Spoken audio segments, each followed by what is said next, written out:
All right, what's up, everybody out there on the interwebs? This is the Oddball Show number 3, and tonight, along with the Oddball panel here, consisting of myself, Scholar from JP Line Productions, my bandmate Professor, also from JP Line Productions, Yeah. and and our partners at Oddball Magazine and Stone Soup Poetry, Chad Parenteau, So and there you go, Jason Wright, and our special guest tonight is longtime contributor to Oddball Magazine, Andrew Borne, who's also our Blue Man icon there. And I apologize, you guys saw me holding the speaker to the mic earlier. I goofed that up, but hey, such is the way of the Oddball. No, at this point, I'm going to go ahead and hand it off to Mr. Chad Parenteau, and we're going to get started on some poetry. Right, Chad? that is correct, Ivan. Thanks so much. My name is Chad, and I run Stone Soup Poetry, which is a weekly venue every Monday night in Cambridge, Massachusetts, at 541 Mass Ave, which is the location of the brand new Out of the Blue Art Gallery, which is also called Out of the Blue 2. That's spelled T-O-O. It's a new location from its old spot at 106 Prospect Street, and if you're a young artist, performer of any kind who's interested in sharing your work, it's an excellent venue, and it's one of the hugest poetry venues that we have in Cambridge or Boston in general. It's been a busy month this month for anyone who's a poet, and there's a lot of reasons. The first and foremost is that it's National Poetry Month. As a matter of fact, some friends of mine went to go see a particular poet laureate just last night, but I'll get into that in a little bit. So there's poetry performances everywhere, and just as there are pressures to attend as many events as you possibly can, there's also the urge to produce as much as you possibly can if you are a poet, and to perform as much as you possibly can. This is actually the first National Poetry Month where I had nothing. But it was a good kind of nothing because I wasn't doing a whole lot of writing anyway, and I ended up actually being able to go to more readings than I usually do. Chad. Yeah. What do you mean you had nothing? You had nothing going on to stop you from going to these events, or you had like no creative energy? What do you mean? Well, I actually had no bookings. I usually, last Poetry Month, back in 2014, I had, I think, at least 3 readings going on, 3 or 4, which is a little crazy. But this year, for whatever reason, people weren't booking me, and I wasn't making a lot of appearances. I haven't made a lot of appearances over the last couple of years, but this year I think it really caught up to me. But I said, hey, what the heck? This is going to be a good month anyway, and one of the highlights for this National Poetry Month was actually going to see Minion Ariel King and our show's own Jason Wright, as Jason debuted his new book, A Letter to the World, which hopefully will be available on Amazon soon. You go, Jason. You got a book out. If I can find that on Amazon in the course of the show, I'll send it to you, Ivan, and you can update the show. Please do, please do. We'll put that out in the Pertinent Links section. That comes out through Telltale Chapbooks. And ironically, Minion Ariel King put out a full-length collection of Jason's work, even though it's called Telltale Chapbooks. What the hell?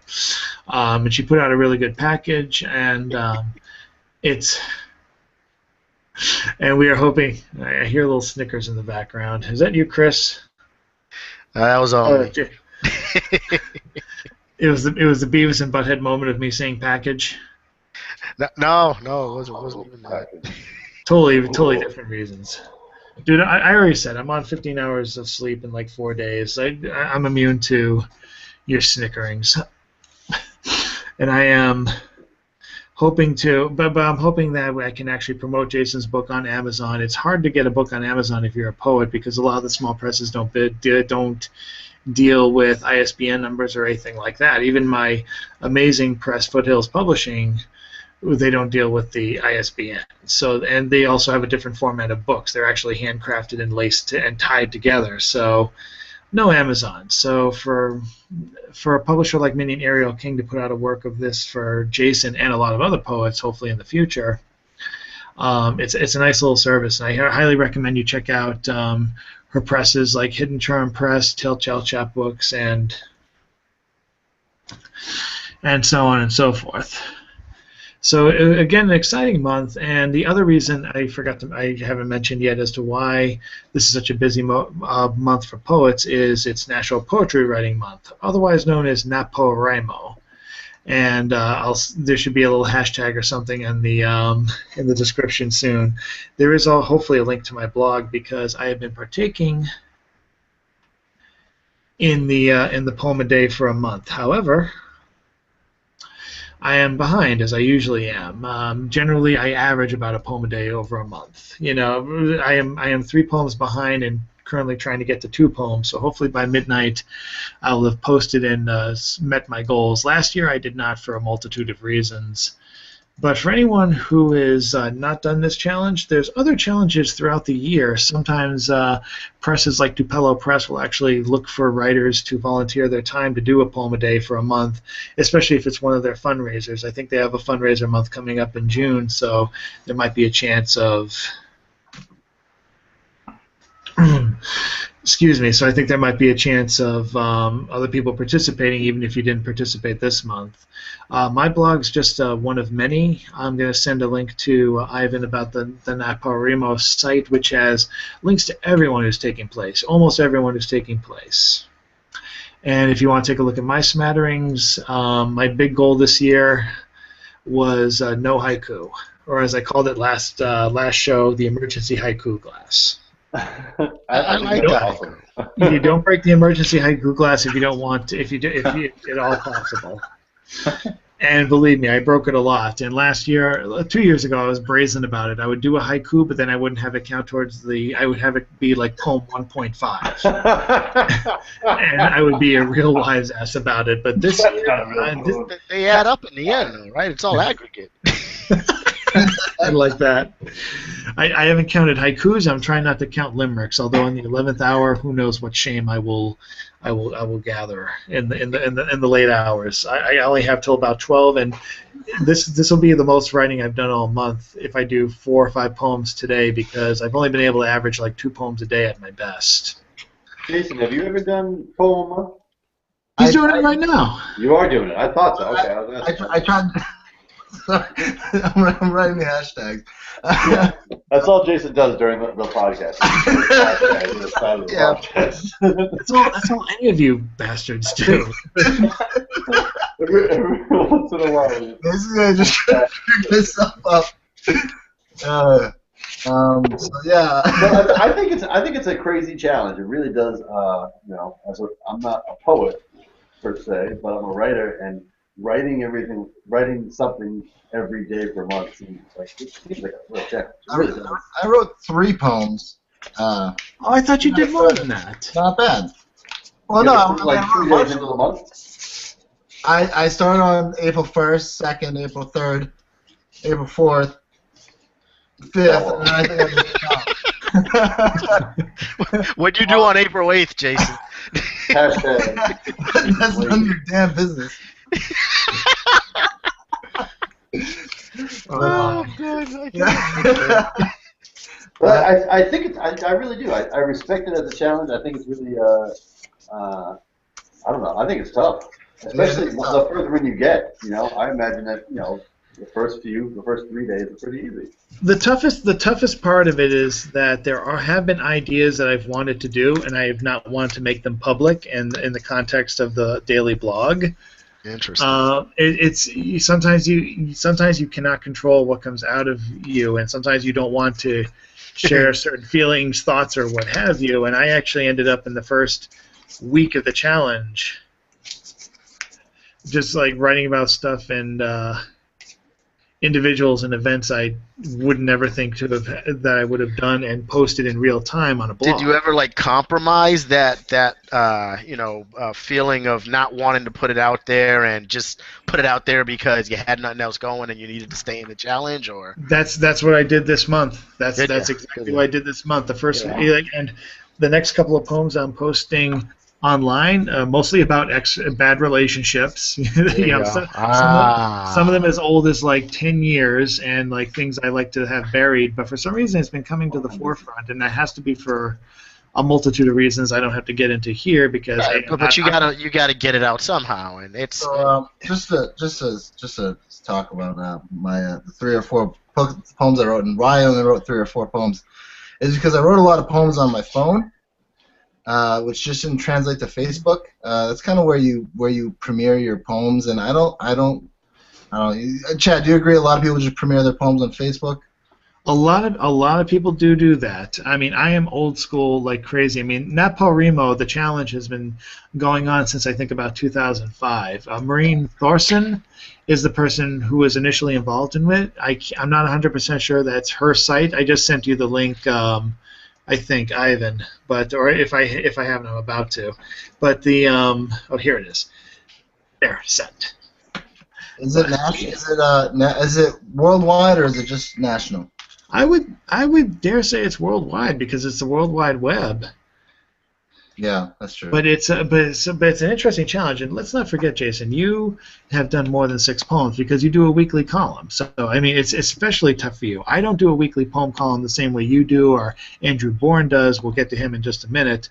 But it's got to be a double challenge for you to not only have poems that you have to publish at least once a week, and but also to put something in the public eye, be it Facebook or be it a blog or what have you. You know, it is truly a challenge. Yeah, I've done something similar, not during National Poetry Month, but just as my own personal exercise, just to write a poem every day for a month, and I don't know, it's great because a lot of different things come out of you, and you can sort of see a theme throughout the body of all the poems together at the end of the month. What's the most unexpected surprise that you ever had by doing that kind of challenge, Andrew? Well, the most recent time I did it, I didn't realize I was doing this, but when I went back and I read all the poems, like they all had this one line that was very similar in all the poems. It was something about like white noise and this like humming. So like throughout the entire collection of about 30 poems, there was that sort of, it almost like translated to the background noise of the collection of poems, where there's this like this white noise going on throughout the collection of poems themselves. And that wasn't conscious at all? No, it was just like I was a lot of the writing was just observational writing, so there was just lots of noise going around me all the time, so that sort of, it was very, it illustrated what was going along or around in my life pretty accurately. We gotta get your work out there more, Andrew. That's another challenge that some people implement right after the National Poetry Writing Month. They try and get their poems published over 30 days, like send out to however many magazines online or what have you. Oh, you can do that? It's not official, but I know some people who have done it like on an unofficial level. They even have something among some of my friends on Facebook called Submission Saturdays, where they meet at a cafe and they just get together and they're like, let's submit to this, this, and this. That's awesome. Yeah, I'd be interested in doing that. Chris, can we try something like that with music? Just go in.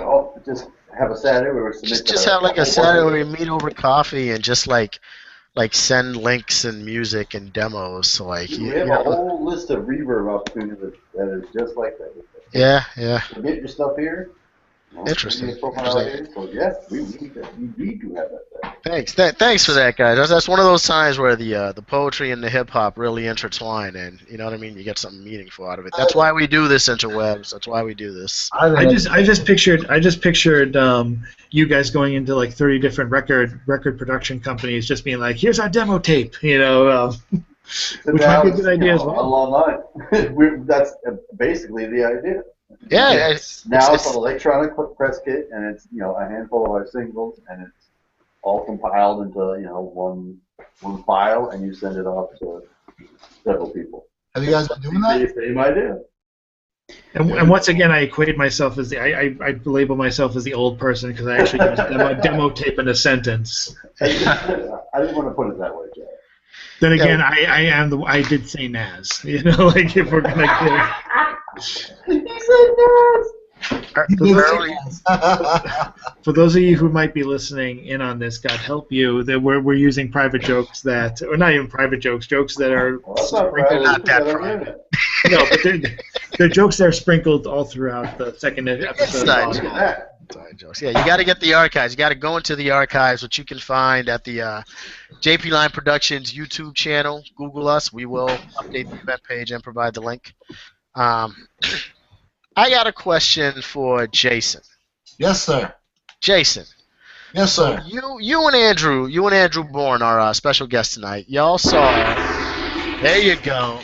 There you go. I like it. You're on the ball. I like it. You're on the oddball tonight. I like that, Jason. All right. So what's up? You and Andrew recently saw a poet, a very well-renowned, important That's poet, true. correct?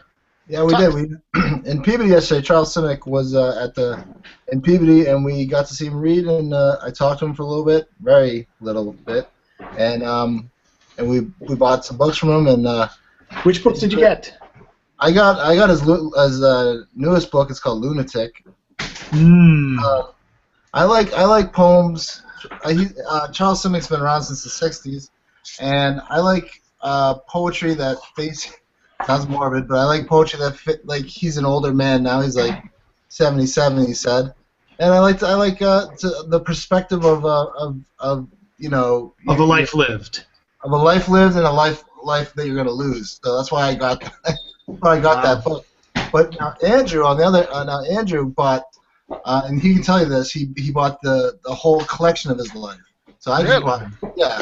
I bought, yeah, it's a anthology that was selected poems from 1962 to 2012, and I started reading it this morning just on the train, and it's really good. You know, it starts with his early poems, so.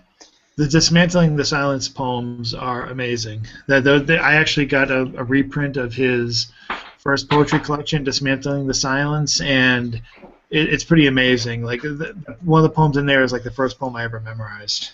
Mm-hmm. Chad, Yes. tell us a little more about Simic and his accomplishments. Well, Simic is, among many things, he is a former poet laureate. He was a teacher and instructor in, I think he still is, in New Hampshire College. He won the Pulitzer, and I'm trying to remember the name of the book, but it was a collection that, as I explain it, I'm sure I'm going to remember it. I think it's called, I want to say it's We the Living, but I could be confusing it with a book title from Philip Levine. But his past, he came specifically from war-torn Yugoslavia, and where I think he had a very profound line in his Pulitzer Prize-winning book where he said Hitler and Stalin fought over his soul. Mm-hmm. God.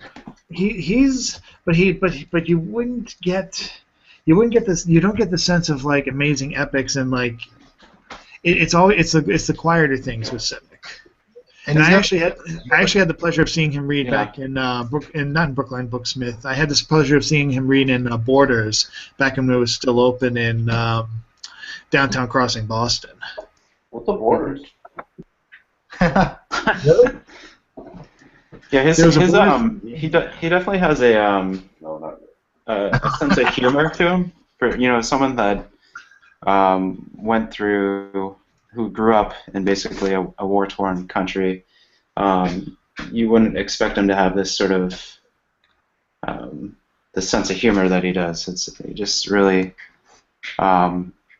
he has, I would say, like, pretty optimistic view of the world, and can really write about anything and make it just funny or surreal.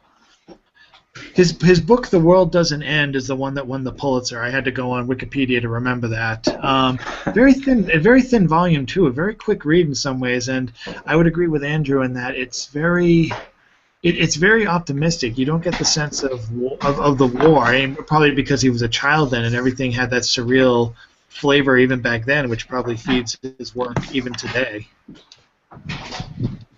But it's but yeah, he does some amazing work, and I got to see him read when he was premiering his then new book.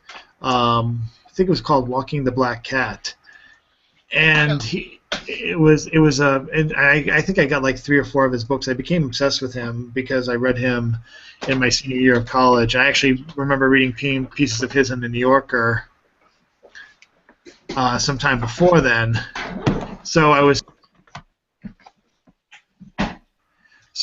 familiar with. I don't know if someone's cleaning out a closet or having. Sorry. Okay, just checking. What's he like live? I can answer that. Yes, please. Please do. He speaks slowly. He speaks deliberately, and he speaks. He has a certain charm about when he speaks. He has an accent, and he also just seems to really like reading. People. And what I that's what I I heard one of his poems. It was actually the Lunatic poem that he read, and that was kind of what made me want to check out his book a little bit. It was kind of like I wanted to see his views on getting a little aging. Yeah, I would say the space that he was reading in didn't really do justice. It was there's a lot of reverb and echo in the room. Yeah. But he does have this great accent it has that Yugoslavia, that Slavic sort of accent to it, but it's mixed with like this sort of New Yorker accent, so it's very interesting. He's probably the hardest poet to imitate.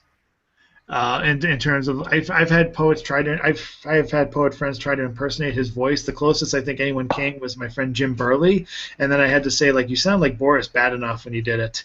you just couldn't pull it off. Go for He's it, got a, man. he's, You he's, know you like to do imitations. Go for it. I'll do it only with I'll only say 5 words I can remember him saying during the reading that I went to, and he has a frankness of him. I agree with everything that Andrew said. He has a great frankness, and it never came out better than when this woman who was five people ahead of me in line went up to him and said, "How do you make it look so easy?" And Simic just looks at her and he goes, "It ain't easy. It's a bitch." I like this guy. I can't do the accent. I cannot do it. I'll end up sounding like Ren Hoek. It won't be good. His first poem he talked about was soup, and the way he just said it, he was like soup, and yes. Jason comes close. Jason comes close. We gotta get this guy on a record. Yeah. I think he's long since archived by now. He's been around the entire poetry world. He knew Bill Knott, who was like a raconteur of our time in Boston, and he knew a lot of people. He definitely had his fingers in everything. Kind of a legend, actually, and it was nice to meet him. I got a little dumb when I talked to him. Andrew said some good stuff to him. But I got kind of dumb. I said something that I don't really remember, but it wasn't very intelligent, and I do that sometimes. So maybe Andrew can say what he said to meeting Charles Simic, but I basically just said that. So you wrote froze. And, I froze. I said, so you wrote poems. You're starstruck. Yeah. I was like, so you wrote poems when you were in high school? Is that how you started writing poems? Were you born a poet?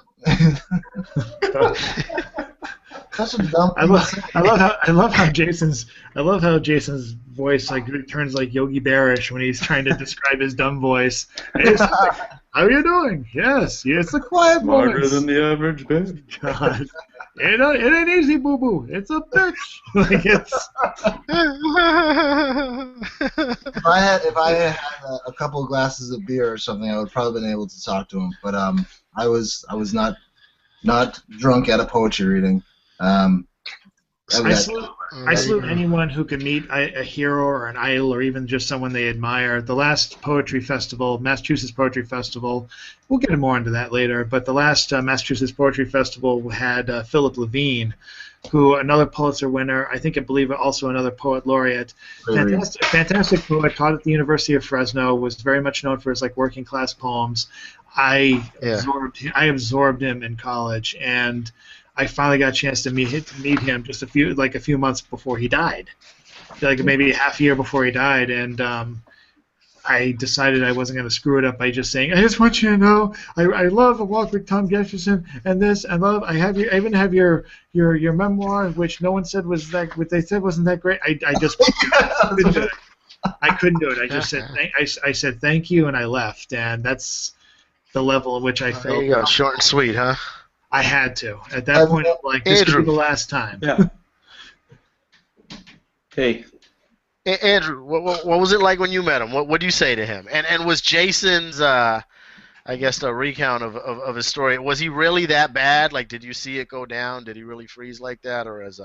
I mean, I think Jason's being a little harsh on himself. It wasn't that bad. He just, I think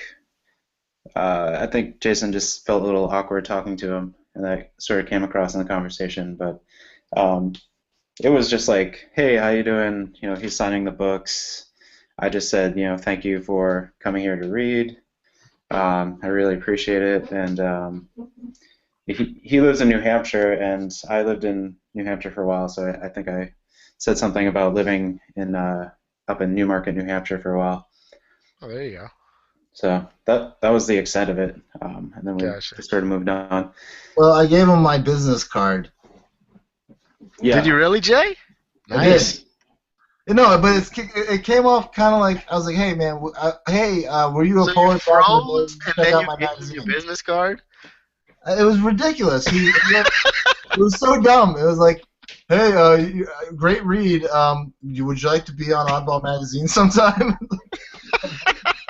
Hey, Mr. Simic. Hey, good I job. think we can help out your career. I love it. I commend that. I mean, this guy's been published 6 ways a Sunday, and Prove it, man. What We is it? take all his I kinds. agree. Simic. You should try That's it. dope. That's funny, but that's dope. I admire your fortitude, your bravery, Jason. I have a history of meeting famous people and being a total dick. Not a total dick. Let's see. I met Henry Rollins. He didn't like me afterwards. I met Murs, and Murs was awesome to talk to, but he signed my card. I met Mac Lethal. He signed my hat when I asked him about Oddball. He just, here you go, sign my hat. I met a lot of people, and sometimes I just act like kind of foolish. I get like. You get starstruck. Nah, I don't get starstruck. I just want to talk to you. Don't get starstruck. That's the definition of starstruck. If Leonard Cohen, if he was walking down the street, I would Leonard Cohen, or maybe Henry Rollins again, but he doesn't. I think everyone has that story, Jason. Henry Rollins, he didn't like me. He seemed pissed. I think your story is in common with so many other people. Yeah. I think you should write about it. Jesus. Hey Henry Rollins, you're a liar. Am I right? Thank you. Yeah, he's a cool guy. I see all the people I respect, I somehow offend. That's what I do. Offend may be too strong a word, Jason. Offend may be too strong a word. Maybe not offend, but make them feel awkward in my presence. That's what I do. I think. Andrew, I think Andrew's got to beg to differ. Andrew just turned his phone off. Turned his mic off. Sorry, mute. no, it's just there's a lot of noise going on here. That was you. Yeah. Okay, yeah, I was wondering what that was. I'm like, it sounds like a body bag's being dragged. It's like a telltale. It's like a telltale. Like, what the fuck? It's a package being opened here. It's like a telltale heart reenactment back there. Tear up the floorboards. Yeah. Where am I Yogi in this? I don't know. God. But what did you say, Andrew? What did you say, Andrew? What did I Mr. say Simic? to Mr. Simic? Yeah. I think I said, hey, I used to live in Newmarket, New Hampshire, so, we're from the same place, kind of. He just told us, Chad. Yeah. So nothing else that you didn't mention that you were a poet yourself? I didn't. Jason. Did you also hand him an Oddball Magazine card? Or? No, I mean we were we're right there together. Jason had the Did he the seem stage. like did he seem full of himself or was he humble? No, I would say he Again, was a pretty humble guy. He was humble. He was that's a nice cool. guy. Like we could have had a Yeah, conversation with him if I He wasn't was there. nice. He was a nice guy. Yeah, He is that's approachable. cool. He is That's cool. approachable. So I definitely. mean, but I totally understand your nerves. I think the only thing I told Simic was that the first poem I read was like in a book I had gotten bought from him that day, A Wedding in Hell, which was about sitting with his father in the hospital. That was like the one that really Mm. got me going. But yeah, it's hey, you met a hero. Next time you can give him your book, Jason. Yeah, next time. Do you guys want to hear something Jay, from Simic? Would that? I think we have time. Absolutely. Yeah. Yeah, Um, please do. I have this. So this is in the book I picked up. This is from his early poems, and it's just called Stone. So I'll go ahead and read it. I read it this morning. I just thought it was kind of a funny poem, but has an interesting perspective. Um, So this is Stone by Charles Simic, performed by Andrew Borne.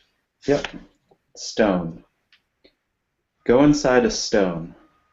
That would be my way. Let somebody else become a dove or gnash with a tiger's tooth. I am happy to be a stone. From the outside, the stone is a riddle. No one knows how to answer it. Yet within it, it must be cool and quiet. Even though a cow steps on it full weight, even though a child throws it in a river, the stone sinks, slow, unperturbed, to the river bottom, where the fishes come to knock on it and listen. I have seen sparks fly out when two stones are rubbed, so perhaps it is not dark inside after all. Perhaps there is a moon shining from somewhere, as though behind a hill, just enough light to make out the strange writings, the star charts on the inner walls. That's it. That's Nice. fantastic. That gave me a sense of cool, Yeah, calm. We could read Simic poems all night, honestly. yeah. They're once you like pick them up and read them, just I don't know, don't put them down just to think about them for a little bit, and then go back and start reading them again. I Yeah, like that. I like that. I like the image of the stone sinking down the bottom, like to the bottom of the sea, and just like somebody said, cool and calm. It's like, hey, whatever, Yeah, I'm stoned. yeah, I'm a stone. Yeah, yeah. It's just like, yeah, that's who I am. I like that. That was deep. yeah, totally. So did he read that one when you guys were up there in Peabody? No, or- he didn't. No, he didn't read that one. Gotcha. He read some of his new stuff, He read a lot of new stuff. Yeah. and that's why I also got the book, so I could, like, next time I saw him, I'd be like, read his new stuff. So it's actually a great read so far. He's a great poet, and it's just a shame we're not going to see him at the Massachusetts Poetry Festival, but you know. But who are we going to see at the Massachusetts Poetry Festival? There you go. Good segue, huh? There you go. I am the master. Man. I feel like that baton damn near hit the ground before. Just at the last minute. Like a diving catch. Diving catch and run. Oh, It's still go ahead, caught. Chad. Take It's it away. still caught. For those of you who didn't check out Oddball Show Episode 2, and you should, shame on you, we mentioned in Jason's absence that he's going to be part of a special panel on Saturday, May 2nd. The Massachusetts Poetry Festival goes on for, actually technically from April 30th today to May 3rd, but the official festival in Salem Center proper begins on May 1st and then goes on to May 3rd, which means this Friday to Sunday. On Saturday at 12:15, we have a presentation not headed by Jason himself, but headed by Colin Killick, who is a poet and an advocate for disabled artists and the disabled in general. And the name of the excuse me, panel is Capable Massachusetts: Poets with Disabilities. And among the main people listed, including slam legend Rick McIntyre, flatline poet Reginald Morris, Hannah Brown. We also have Oddball's own Jason Wright. Jason, who approached you to be part of this? That's a good question. Colin actually approached me, and then I said I would be very happy to be a part of it. It's gonna be fun. I'm gonna really get real with people about mental illness, because a lot of people walking around, you have no clue what's going on in their brains, and some of the most best quality people in the world have a lot of issues going on, and that's why I really wanted to be a part of the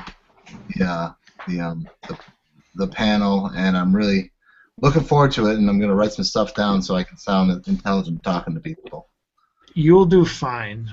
My other question is it all pertaining to mental disabilities, or is physical involved in this as well? Because I know Rick McIntyre suffers from physical issues as well, physical problems. This is not my take on this disability is definitely going to be speaking about mental illness, because that's what I have experience with.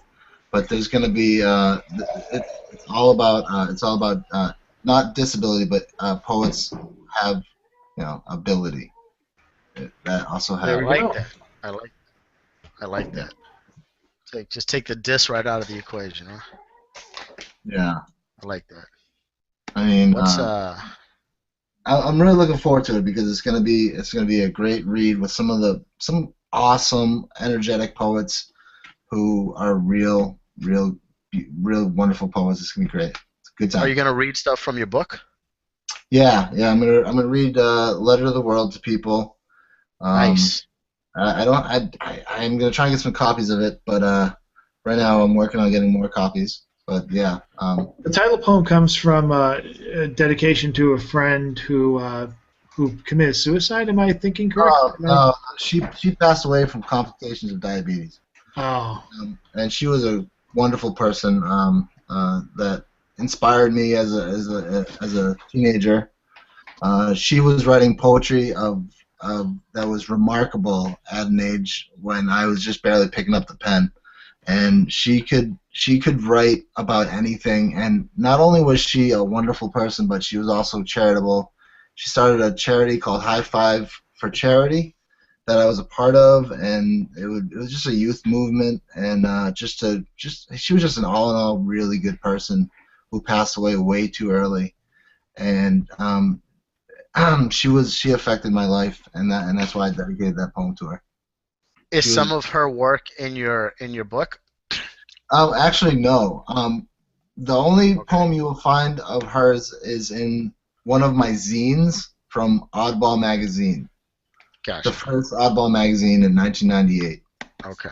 Gotcha. That will be where you would find her poetry, and if you were to read it, and Chad actually has. Chad, don't you have like a PDF of the Oddball Magazine? I was gonna say we'll get the links out and everybody on the event page, so we push. Maybe as a bonus for people who are listening to this, I should include a link to. I should actually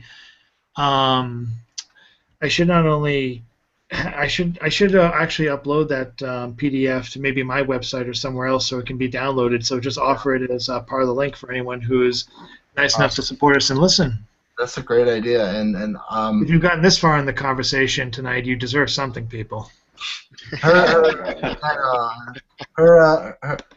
She wrote with a lot of fire and a lot of age. She was an old soul, I thought, and she was taken away way too early, as the story goes.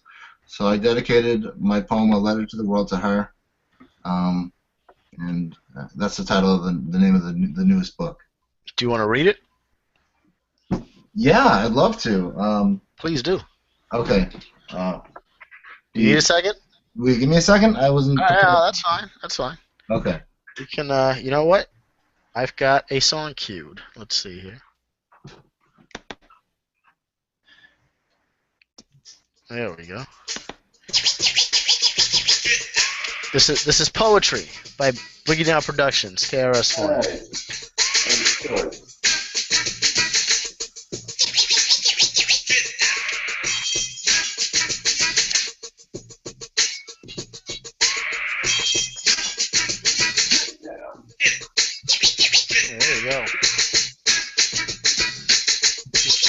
long intros in old school rap. To listen to the teacher and the lesson. Classes in session so you can stop guessing if this is a gift or a written down memo. See, I am a professional. This is not a demo. In fact, call it a lecture, a visual picture, sort of a poetic in rhythm like Master. Listen, I'm not dissing, but there's something that you're missing. Maybe you should touch reality. Stop wishing for beats with plenty bass and lyrics at haste. If its meaning doesn't manifest, put it to rest. I am a poet. You try to show it, yet blow it. It takes concentration for fresh communication, observation. That is to see without speaking. Take off your coat, take notes. I am teaching a class or rather school, because you need schooling. I am not a king or queen. I'm not ruling. This is an introduction to poetry. A small dedication to those that might know of me. They might know of you. You can't be like super rich, dude. You can't have made a whole lot of money off Boogie Down. I'm wondering that about him. Like, he's gonna be chilling in New York. Like, he was in Art and Rap. You know, Ice-T swings by him, and you see him popping up. He seems like he's doing fine, but KRS-One had something with he must be pretty good about his money, you know, because he couldn't have made it super rich. Are you talking about KRS-One? Yeah. Well, I mean, he's just a forefather of hip hop, man, and yeah, but I'm saying money-wise and business-wise right now.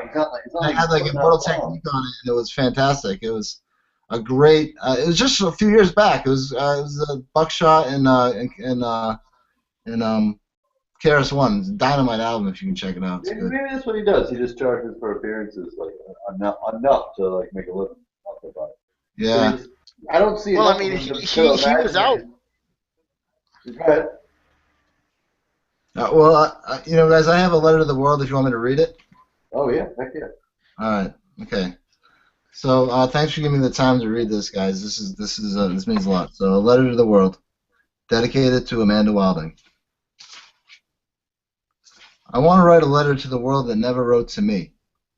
I do it best through poetry, mimicking sweaty rhymes and motion sickness.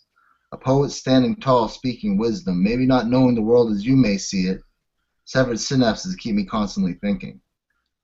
I wonder what I should write about to tell you where I stand, to tell you where I think I belong. I belong in the chorus of a song. I once belonged in wards, sheltering my storm. I once wandered highway roads to find my solace sinking, rising with the sun because I couldn't bear sleeping, collapsing in a park with two strangers standing by me, sleeping for a century but only really seconds, wandering the willows to find my shelter with Conroe Burst singing songs to me and wearing my father's sweater. He was sick at the time. It reminded me of him. I never knew I would persuade my dad to pick up writing. I kept tuned to my dream as far as I could see it. Once I wanted to be a millionaire and never stopped dreaming. I thought my silence was golden, but I was only bronze. Couldn't stop talking, didn't know who I was. Met a friend who has been with me through poetry and music. Lost a couple friends to death and overdose. One high school friend I missed the most. She told me she was sick once after school, that she had a disease that would take her. It took her at 27. I saw the greatest minds of my generation stolen from me. And I saw it under my eyes. Gravity outweighed me. But I keep survival on my mental like a rash of poison ivy. And I understand I will die one day, and I hope you never cry for me. But while I'm here, I write with passion. For people who pass and people who believe that there is really something I don't understand. But I never get sick of fighting, realizing that I write with fire, ocean, and lightning. And where I am, I never really see it. I'm a poet, and with speech I have my freedom. I didn't mean to dedicate this to an angel's passing, but Amanda wrote and was dedicated to making things happen with passion. Even in high school, she was my oddball companion, and we worked on the cover. It was 3 astronauts, me, her, and Nick V, on our own oddball planet. Because back then I was sad and had only poetry to prove it. My family called it quits and moved to separate addresses. I kept on with poetry, music, the motion, and movement. Because I could write, and some cannot, and that's why anger exists. That's why slit wrists and broken fists exist. That's what I realized. That writing poetry was my sanctuary and has kept me alive. Now I write, and I write still listening to music. An ocean of love I try to create and keep my dreams breathing. Because you never know when it's your time to go. And when you can't see the ocean, then therein lies the end. When the tidal waves come, and believe me it does, and every dream I've always had. Remember me for poetry, friends. That's all I am. That was dope. That was beautiful. That was beautiful, yeah. Nicely done.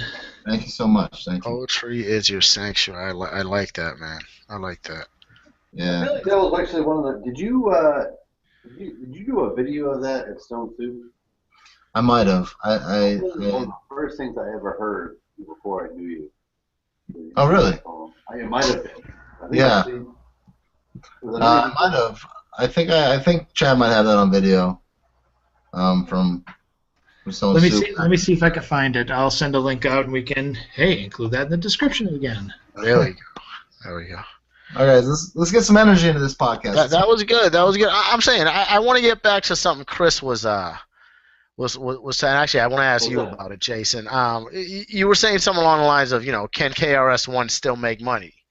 We played poetry as kind of the segue into your poem. That was KRS-One poetry, old school. I want to say '86. Dope track, dope lyricist. And am I right, Chris? Is that what you were talking about? Yeah. I was asking, how can KRS-One, what can he be doing right now? Because I know that he doesn't do. I mean, he does features every once in a while, once in a blue moon, but how could he be making a living right now? He can't be living off his royalties. He can't be living off his. Well, maybe he can. Maybe I'm not thinking about it correctly, but I just don't think the BDP could have made him rich enough that he could just be in retirement. Yeah, and I think you're right. He probably charges for appearances. I mean, I bought the old BDP shit, so it's still out there. You know what I'm saying? I'm sure he's getting some money for it. Yeah, but what I wanted to ask Jason was because KRS-One poet, like I feel as though he's one of hip hop's pure, true first poets. You know what I'm saying? Or early poets, not first, but early poets. And Jason, obviously, you just read a very powerful piece about how poetry is everything to you. You know what I mean? Like, do you think there's a disconnect there in our society where poets can't make money or can't thrive off of their art? Like, it's what are your thoughts on that? Yes. Oh, sorry. I was thinking. No. Or Chad. I mean, I'm asking Oddball, Andrew. chime in. I got some thoughts on the hip hop end. So does Chris. But yeah, what do you guys think about that? Well, I know. When you become a performing poet, you have to really hustle. To hustle a lot. You sell your books, and you try and get on readings, and you try and get bigger readings, and you try and get more exposure, and you ask Charles Simic if you want to be in the magazine. You just do stuff like that. You just do stuff like that. I mean, I know people. I know people who write blogs or guest spots on. There's a way of making money as a poet, but basically, I mean, everyone. Just one time, my wife, she was my girlfriend at the time, said that she met someone from her school, and she said that she met a poet. That she met me, and that I'm a poet, and he said break up. You're never gonna get any money from that guy. That's what she said.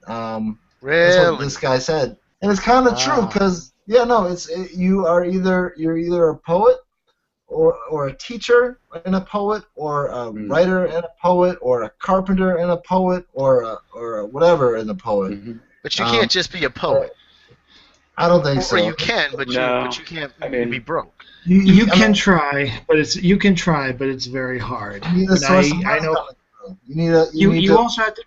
I'm sorry. Go ahead, Jason. I'm just saying you need to have a source of. You have to have a full-time job so you can do what you like on the side, so you can have money to fund. Like what we do with Oddball is we do Oddball just because we love poetry. We do it. We don't do it for money. I mean, we would do it for money if you wanted to pay us. Just like we would. We would. Yes. We would. But really, what it comes down to is poetry is just, for me, it's. I sometimes I don't speak the right way I want to speak, but when I write, I can write really well, and that's how I communicate. And if someone said to me, you know what, dude, you are not gonna write poetry ever again. You're gonna mix with numbers. You're just gonna be an accountant. That's all you're gonna do. You're not gonna touch poetry. I would destroy you. Yeah. I would depart from this world. Right. Mm-hmm.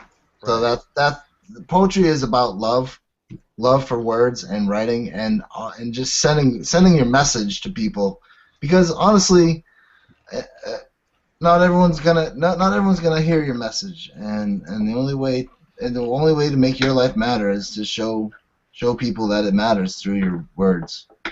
I guess. Yeah, but some will, and you can't capture everybody. It's you know, I mean. No, I mean, that's my own perspective. I mean, I know poets who are making it pretty big, you know, who are our age, who are doing you know, shows and selling books and going to universities and speaking, and there's some great poets out there that are hustling, man, and that's awesome. But there's majority of poets are just, you know, we do it because we love to do it, not just because it's gonna make a paycheck for us, you know. Who do you think are the ones that are making it, Jason? Who are the ones that are like the big performers in your mind?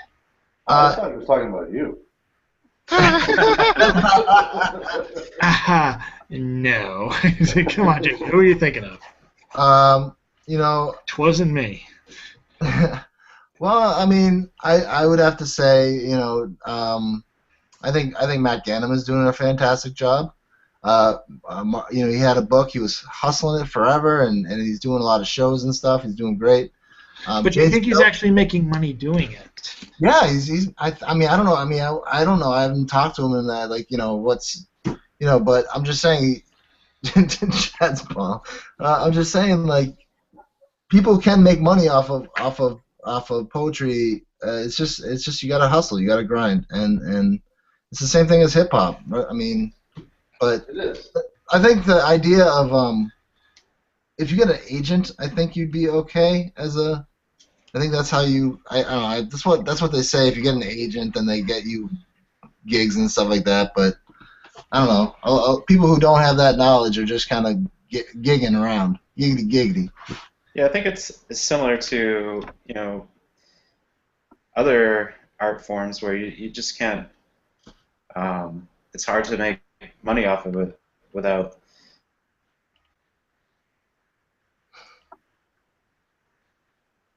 Andrew? Hello? Did we lose you? Andrew. Blue Man 1 to Blue Base. Come on. Yeah, I think we lost Andrew. Popular as an art form, I would say. Oh, there like, we go. As like a visual, you know. I'm just thinking. My wife is a painter, so you know she can paint something and someone wants to buy it, you know, and then she'll sell it like $1,000. You know, it's you know, fair trade. But if you write a poem, no one's gonna be like, oh yeah, here's $1,000 for that awesome poem that you just wrote that really like enlightened my life. It's not the same thing. Doesn't have the tangible, you know, you can't just buy it as a commodity. It's the same thing with music, you know, and that's becoming a bigger thing about the music industry in general. It's not just underground, you know, that people want to experience music and they think they can for free. And that's kind of like, well, you kind of can't, you know. Same thing with poetry. You're going to go listen to it, but you're not going to pay, you know, a very high price for, you know, a performance. You know? I think it's a gratitude. It's if someone buys your book, it means like you affected them, and you affected them in a good way. I read Chad mentioned earlier that I read in Plymouth last week or 2 weeks ago to debut the book. And a woman came up to me afterwards and said, "My son is just like you, and I want to buy this book because when I started hearing you speak, I was seeing my son." And she gave me a hug, and I gave her my email address and told him to, when he's done with the book, to email me. I don't know if he will, but I don't think a lot of people do that. But I mean, it's all about affecting people's and showing who you are as a person, you know. And that's the greatest gift of poetry. It's not to make money off of it. If you can, yeah, it'd be great. It is hard. It is incredibly hard. And a lot of the people who seem to be making it, I could probably tell you, I can't tell you a name, I can't name names, but I do know people who are out there doing the gig and doing the performance art. And performance poetry, if you're going to be touring, it has to be of a specific kind. Like, even as Charles Simic, as good as he is, could not make like the touring circuit around America the same way like a Reggie Gibson would.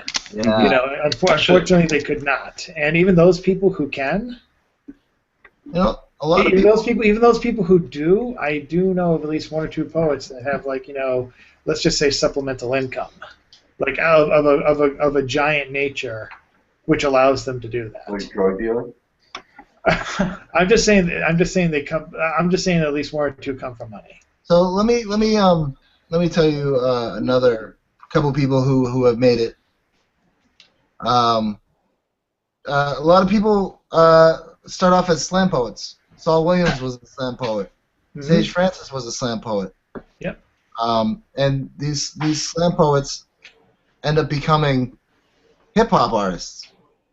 And I once met a guy named No Can Do at the Merge show that I was talking about. And I talked to him. He's a nice guy, and he said, I started writing poetry, and then I just started putting it to, then I just memorized it and started putting it to rhyme and started rhyming. Yeah. I mean. Yeah. Let me speak on that when you're done. But yeah. Poetry and hip hop are linked, man. It's just like. So there's an attitude about it, though. You gotta have swagger to do some things. Well, I mean, I don't know if I call it swagger.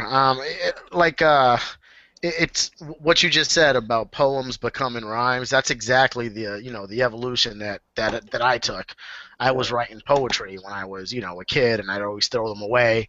And then in my teenage years, I actually started saving some of them, like when I was 15, 16, and eventually, I mean, and I've been a hip hop fan. I've been a rap fan since the 80s. I say it all the time. My brother and sister were much older than me, 12 and 14 years, respectively. So they were listening. They were teenagers when I was like 4, and they were listening to Run DMC and Grandmaster Flash and all that, and a lot of other stuff. But I fell in love with the hip hop part. So I'm listening to hip hop the whole time I'm writing poetry, and I'm writing poetry because of school and because I just kind of had a knack for it. And again, I'd always throw them away, and then they just evolved into rhymes. And that's why I'm a part of JP Line Productions. You know what I'm saying? I mean, Chris, you can speak on it. No, I was just thinking that I flashed back to the very first rhyme I wrote, and my evolution was almost exactly the same. As a kid, you start. I don't know, writing is probably the most natural thing it probably is for everybody sitting here tonight. The most natural thing that ever come into my life. It's the thing that I take to. And I have since I was 12 years old. Just and in the different forms for me, but it just comes to you. It's not like you choose to be a writer. You just all of a sudden this is how you express yourself. And yeah, same thing. As a kid, you start writing poetry. Start writing poems or small bits of whatever, and then I remember the first time I started writing rhymes was after I was in college, it was my sophomore year in college, and Yeah. Napoleon, who's another member of JP Line Spaceman, he went to visit. He had another member of our group, Cowboy, come up to visit him in college, and I also went and hung out with them. And I remember on the bus, the Greyhound bus on the way home, jotting down like the first couple of rhymes I'd ever written to a Oddball Planet beat. It's like all of a sudden I was like, oh wow, I can start doing this. I can start forming what I'm doing into rhymes, And just like I've been a hip hop fan, not quite as long as he has, but as long as I can remember. And it was like a light came on, like, oh wow, all right, what I've been doing as a writer. Now be related to the music I love, the music that I'm really passionate about. All of a sudden, I can take a part in this, and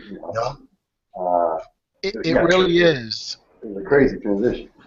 It really is rooted in the love of writing, at least for you and I. I mean, I'm sure there are some rappers and producers and just hip hop people in general out there who would point more towards like the beats or maybe the political message and stuff like that. It depends. The swagger, like you said, Jason. You know what I mean? The whole the glitz and glamour aspect of it, so to speak. But for me and Professor and I know Spaceman as well.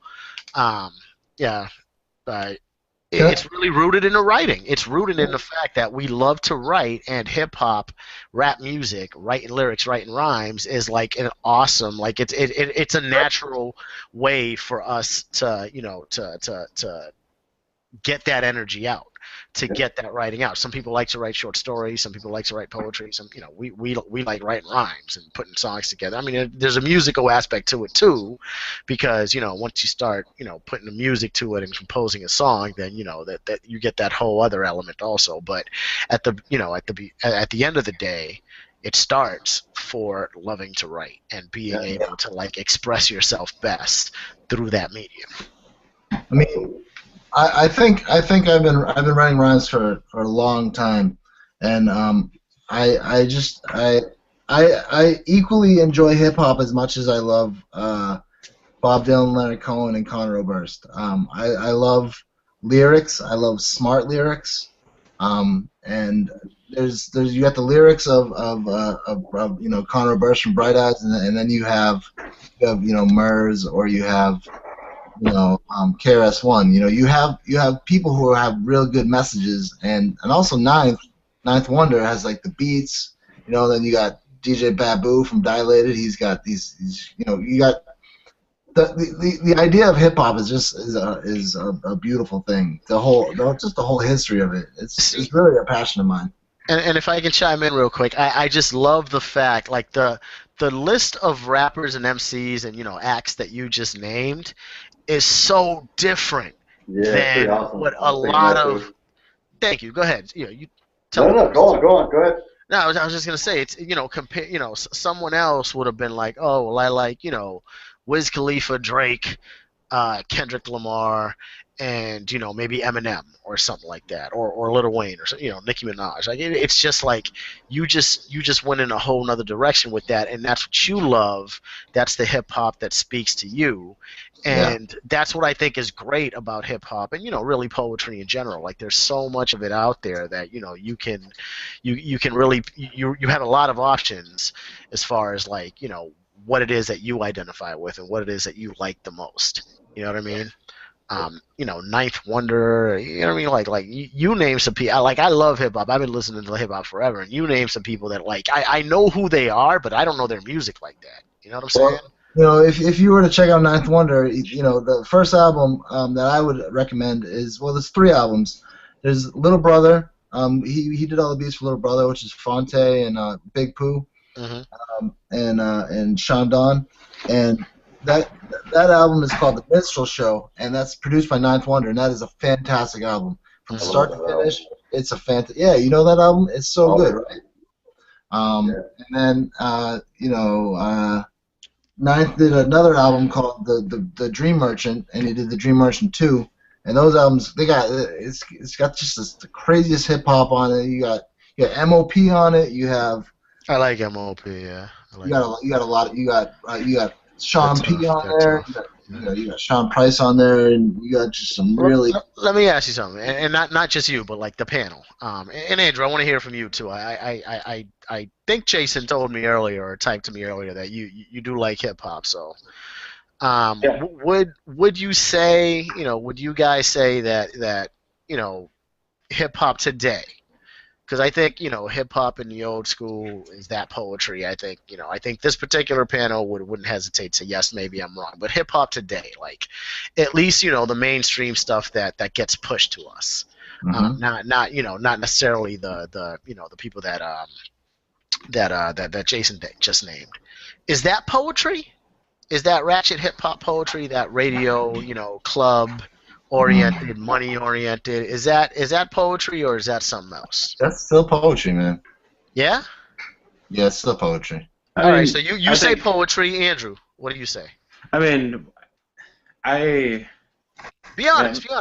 I'm not too familiar with a lot of hip hop, but right. Okay. I mean, I know what I listen to and that I like, and I would say some of the groups that you just, or the artists that you just mentioned, like Kendrick Lamar, I would definitely say that's pure poetry. Yeah.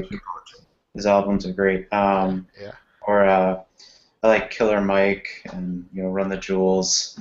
Run the Jewels. So you like the positive stuff, but all right. So what about something like God? I don't want to devalue anyone's worth in hip hop or anything like that. But someone like Rick Ross, like a Rick Ross, just like straight, booty club anthem. Not to say that he doesn't do other music. He's, he runs the gamut. But he does make that, that trap heavy. What's he call it? Maybach music, like ride in your Maybach, and you know what I'm saying? Like, here's a good one. Here's a good one. Even beyond Rick Ross, is Kanye a poet? Kanye's a poet. I think so too. Kanye's a poet. Was that not? That wasn't like what extreme enough there. No, I think Kanye's easily a poet. Like I'm not. I want to hear what he has to say about Rick Ross. Kanye is not only a poet, but he's an amazing producer. What he's done now, from what he started off with the college dropout to where he is now with Yeezy. Is that what it's called? Yeezus, yeah. But he makes the Yeezys. He made the three albums. He made College Dropout. He made Graduation, and he made another one. I forgot what it was. He had a few more, but yeah. And then he went and did Dark Twisted Fantasy and 808 and Heartbeats. I'm messing up the names, but like what I'm saying is that is some that is some innovation. That is clearly artistically, love him or hate him, and everybody has an opinion about Kanye, but artistically he's stellar. I mean, let's go back to Ivan's question. Let's go back to what about Rick Ross? Rick Ross. I mean, I would say yes. I wouldn't say it's on the same level as. So there's levels to Lamar, it. Or even I like that. I would say there's great. That's a valid there's point. There's okay. Trying to think of some Rick Ross. Like there's one he has about like. Well, what about Nicki Minaj? Like just a Nicki Minaj straight just sex anthem. Like not to say that Nicki doesn't do other. She does. Like all of these artists like make their money, or the ones that I'm mentioning, and that whole genre in general. They make their money with the booty shaking, drug club money anthems, but they have other music that's not that I think is worth listening to. I like it. First time I heard it. Yeah, but that part of hip hop is that poetry. Yeah, you can write poetry about booty. Yeah, you can write poetry. Didn't Ovid and all them guys, weren't they writing like some dirty ass shit? I think dirty ass shit goes back to the beginning of time. Exactly. Like Chaucer was a dirty mother. He was a dirty guy, man. Chaucer. So Chris and Chad, just to finish off the panel real quick.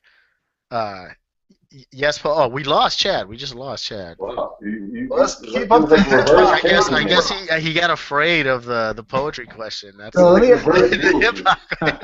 Look, Chris, I'm guessing yes, no, or you tell me. I'm not guessing anything. No, I think so. And the real question is, are you automatically a poet by being an MC? Is there a difference? That's really kind of. Would you call Q-Tip a poet? I'd call Q-Tip a poet. There he is. He's back. Chad, yes or no? Poetry? I just gotta say, the reason I hung up is because I thought poems can be about booty. You hung up because of that? I cracked up. I went to go turn off my mute button, so I didn't sound like a prude. I just hung up by accident. Oh, that's wonderful. Oh God. We too can get jiggy with it as poets. Yes.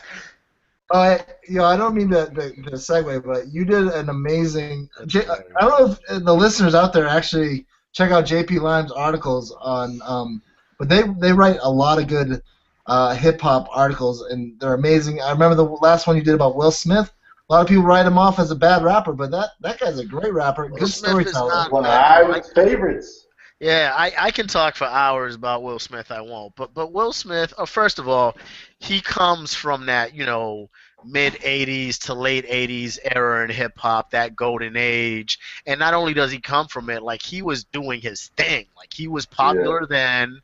You know what I mean? I went to a con, and this was again a benefit of just having teenage, siblings at the time when I was young. I went to a concert where I forget the 5 acts involved, but it was some combination of like Public Enemy, the Fat Boys, Run DMC was the headliner. I want to say Dougie Fresh and Slick Rick were there, and and DJ Jazzy Jeff and the Fresh Prince. DJ Jazzy Jeff and the Fresh Prince went 4th. Oh, yeah. Wow. Exactly. They went fourth. Like that's how much they were doing their thing in their heyday in the '80s and in the early '90s, summertime. I mean, come on. And then he came back with Big Willie style. It was a little bit more commercial, but he did it. It was You know still what I'm good. saying? It was good. Just the two of us. That's a Yeah. great song.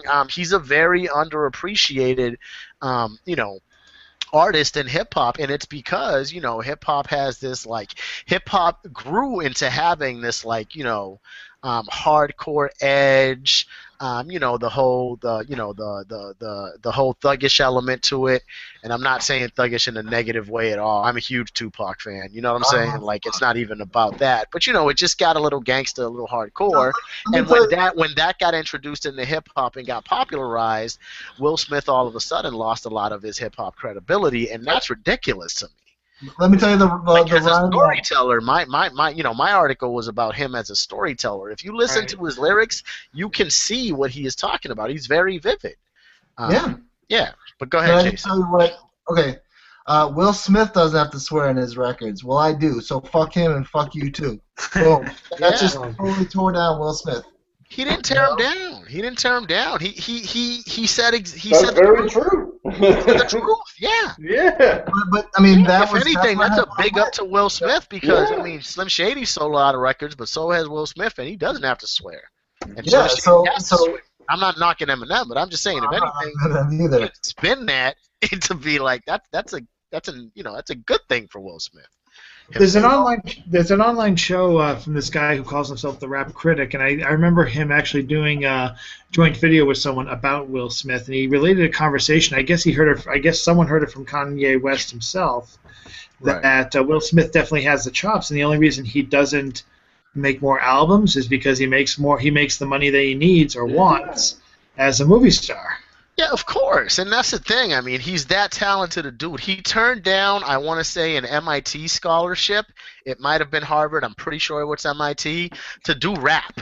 Like the guy is very bright. Everybody knocked him for being a rapper turned actor, and then everybody and their mamas wanted to be a fucking actor in rap. You know what I'm saying? He is a trendsetter. He opened doors for hip hop. I don't know what people hate on him. Even outside of hip hop, it's like, why do people hate on Will Smith? It's ridiculous. Why do people hate on Will Smith? I like Will Smith. I think now some of his older music, not older music, but some of the music he made, after his heyday, a lot of it was questionable. You know what I'm saying? A lot of it was very good and underappreciated, but there was a lot of variance there, and I would say he made more songs than great songs later on in his career. But can he still do it? Sure, why not? I mean, Chuck D put an album out last year, and I loved it. We loved it. You know what I'm saying? Yeah, and Black and Man, go check it out. And these other guys, like they're all putting out records all the time. I think a Will Smith record would sell. The cool thing about Will is like depending on what hip hop is going through at the time, is it really pretty much determines whether or not it makes sense for him to drop a record. Yeah. Like when hip hop went hardcore, that didn't make sense. When hip hop had that jiggy revival back in the late '90s, Puffy led movement made sense. Trap era, South era doesn't really make sense. He dropped a couple during the 2000s. They didn't really work for him. Right now it makes sense because right now everything is artsy and Kanye and going positive and skateboard, that whole culture. It's just like it's very diverse now. Boom, it makes perfect sense for somebody like Will Smith to drop an album right now. All right, let me jump in for a second. So not only did I'm thinking about DJ Jazzy Jeff. DJ Jazzy Jeff is not only one of the greater DJs of this hip hop, but is still involved. He's the best. You'll hear him on I mean, for instance, he's on the Minstrel Show. He does a whole set. He's got vinyl destinations where he travels the world doing DJ, like he films him at at events, clubs or whatever, DJing. He does a lot of shopping and like very, just all over the world, like these mom and pop shops in the middle of Europe. You would never know. Like you know what I mean? It's cool. Like it's vinyl destinations. It's got an old school edge to it. You know, the whole vinyl record. Oh, You know, vinyl you see him destinations? shopping for those. Yeah, vinyl destinations. But That's great. but you know, he's also doing. It's a cool thing that he does. And to me, like DJ Jazzy Jeff, at worst, he's a top 5 DJ of all time. At worst, I would argue he's the best. I would argue he's the best ever. Think about that. You're in a group with Will Smith, with the Fresh Prince, with one of the most well-known rappers of all time, regardless of how you feel about his skills and his music, and he's the better artist. Yeah. DJ Jazzy Jeff is the like as far as hip hop, pure hip hop, the music, jazzy. It's jazzy. You know what I'm saying? Yeah. Now Yeah. it wouldn't have worked without Will, but Jazzy's insane. Jazzy is a better DJ than Will is a rapper. That's that. I mean, that's a good point. And the other thing about collaborations between DJ and artist, if you have a good DJ and you have a good artist, you have a recipe for a fantastic rap group. You know, if you have, I like to think of like Dilated Peoples. You know, Dilated Peoples they're amazing. They have Babu on the cut. And they have Evidence, and they have Rock Ira Science, and those guys together make some incredible music. And it comes from the Beat Junkies, like the DJing and shit, and like it's just fantastic to listen to a good DJ with a good MC, and that I think is really what keeps hip hop evolving. You know what I mean? Does that make sense? Yeah, no, I love the fact that you're into all this music. I really like all that, just positive, true school hip hop is what I would call it. And there's a lot of different types of hip hop. What you're describing, I'm calling Guru and Premier, man. Guru and Premier. Yeah, no, I hear you. But I'm encouraged by the fact that you're a poet at heart. You know what I'm saying? Like you're listening to like this very poetic form of hip hop, and that's great to me because it's all out there for you if you want to listen to. I love the club ratchet rap, I really do, and I absolutely think it's poetry. It's just dirty poetry. You know what I'm saying? I think some of it's better than others. Obviously, I don't like all of it, but it's just it runs the gamut. It's just like all hip hop. There's good. I like the club bangers. I like Paul Rider. Yeah, well, there you go. But it's all hip hop. It's all poetry, and it's all poetry. Yeah. And I mean that's also if you were to go into music in general, just in general, lyrics is poetry. And what I like about in general lyrics is check out Rap Genius or just listen to the lyrics of Kendrick Lamar, and you actually follow along, and then you click on it. And it tells you kind of like what the interpretation of it is. For example, A$AP Rock, I don't ever understand what the hell he's talking about. But when I hear on Rap Genius, I that's an amazing metaphor for whatever. I get it, but I don't understand his music a lot of the time. It's when you analyze it and you see it on Rap Genius, that's when you understand what he's talking about, and that's kind of the brilliance of every MC who rhymes is they're all telling their story, and sometimes they do it esoterically, and sometimes they do it like plain out, like just like tells you what's up, and then some people just like to play with metaphors and shit. They're like it's word games, it's all word games. It's fun. Word games. I like that. That's the hashtag for the night. Word games. All right. It's all word games. I like that. But no, man, I hear you, and I think that's a good place to stop. Actually, we're right about where we want to be. I'll open up the floor now for just some closing thoughts, and whoever wants to chime in, feel free. Unmute your mic and go for it. But poetry is hip hop. Hip hop is poetry. We spoke a little bit about Charles Simic tonight, and some. Poetry a day challenge, a little bit of that, and we spoke some. Yeah, a little flow rider there at the end. Andrew Borne is our special guest tonight.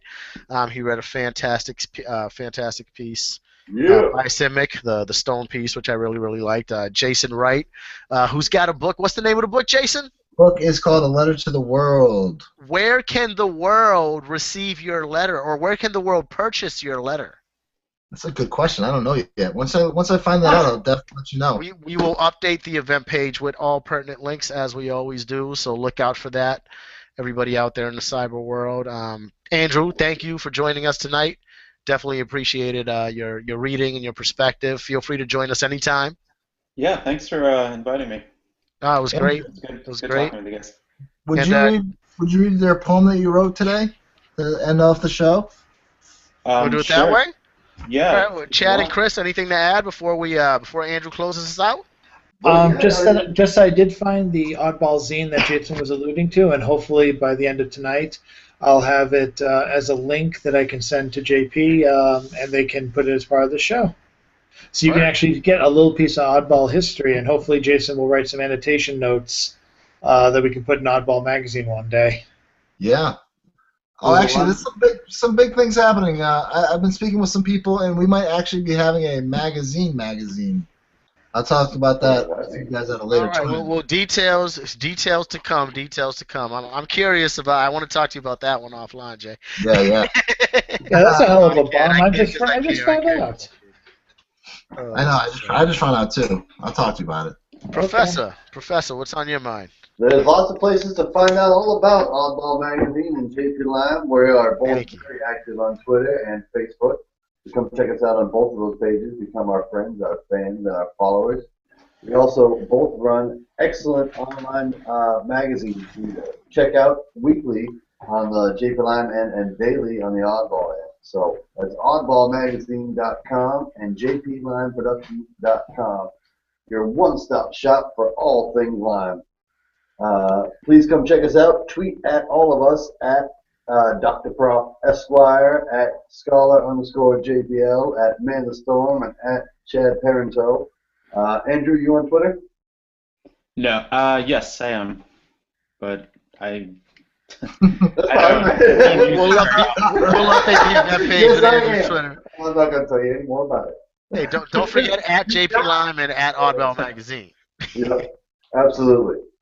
At JP Lime, at Oddball Magazine, and shout outs to the sports end of this whole operation. Around the Bean, Kareem DeBosch. Around the Bean.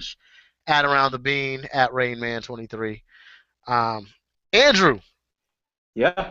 Take us out, man. What you got for us? Sure. So this is a poem I wrote this morning, actually.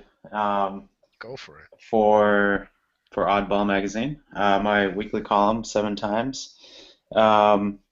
This actually came out of inspired by Charles Simic, and our listening to his poetry reading last night in Peabody. And Jason and I had a discussion about, poets. Jason feels like he was born a poet, and during the Q&A at the Charles Simic reading, Charles Simic had said he became a poet by accident. He wanted to be a painter, and he sort of got into poetry as a secondary art form. So this is kind of a take on being a poet and how we arrived there. It's called Poet. Poet. It doesn't matter how you arrived here. The journey was never as important as the designation. You can say that you were born into it, blame it on genes. You can say that it was an accident, that before you knew how deep you were in, it was too late. The truth is that it was a choice, like any other. You chose to stay on the right side of 2 yellow lines, your fat tongue still in your mouth, remembering flavors of a meal long ago, with sublime regret. You chose to blow north. You didn't walk on the water, but instead you laid down on it, floating, with your naked body kissing the sky. You chose to desert your desert in the desert. It was dry and left you with half a mind. The other half was left searching for a camel in a humpless stump. You chose a little more light for each morning to savor in the darkness and to leave behind you when you are gone. That's it. I like it. Yeah. I like it. Wow. Wow. Thank you, Wow. Andrew. Thank you, Andrew. Thank you, everybody out there listening on the live or on the syndicated podcast here. It's the Oddball Show. We'll be back very soon with some more poetry, hip-hop, sports, pop culture, non-pop culture, Before we go, you want to talk about next all week? that good stuff. No, I don't actually. We'll send out some links. We will solidify the next show when the next show occurs and send out some links and tweets and Facebook posts and at Caterer. Thanks for joining us tonight, everybody. We'll be back. It's the Oddball Show. Bye. Right?